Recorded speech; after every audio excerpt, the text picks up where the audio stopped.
Last week, I spoke on the importance of eliminating noise to help get your message across to your audience. But what happens when your audience is the noise? In emergency and risk communications, there's often more to work around than just your surroundings. There's also the outrage factor. The outrage factor is the reaction average people have to potentially harmful situations. The outrage factor is usually very different from the scientifically proven hazard. For instance, scientists will logically determine that a spider in a sealed jar has a low likelihood to cause any harm. Regardless, the average person is likely to feel a large amount of outrage and fear if the jar were placed nearby. On the other hand, meteorologists may determine that ocean and wave conditions are extremely hazardous before an upcoming storm. But the local surfing community may demonstrate a low level of outrage and concern and go out surfing anyways. Peter Sandman, a risk communication guru, used this insight to create the communications approach known as the hazard+outrage theory. The concept posits that successful risk communication happens when you take both of these factors into account when determining risk. You must understand the logical impact of the situation and your audience's level of outrage to provide the appropriate message.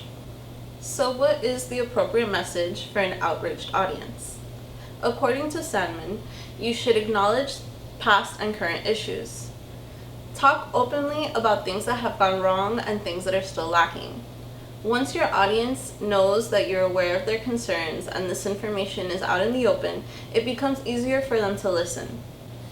Take the middle ground when trying to calm your audience. If you talk in extremes by saying that they're in grave danger or that there's no risk at all, your audience will begin to mistrust you and outrage will grow. This is how most public speeches are formatted. As you know, this is a growing and evolving issue in our entire community. There's no part of our community that isn't touched by this issue, and we need to do more. And today is about doing more.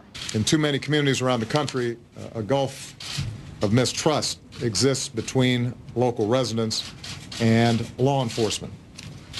In too many communities, too many young men of color are left behind and seen only as objects of fear. And through initiatives like My Brother's Keeper, I'm personally committed to changing both perception and reality. And already we're making some significant progress. Most importantly, remember to constantly ask your audience what their outrage and concerns are really about. No amount of data and facts will help them to understand you if you don't first understand where their outrage and fears are coming from.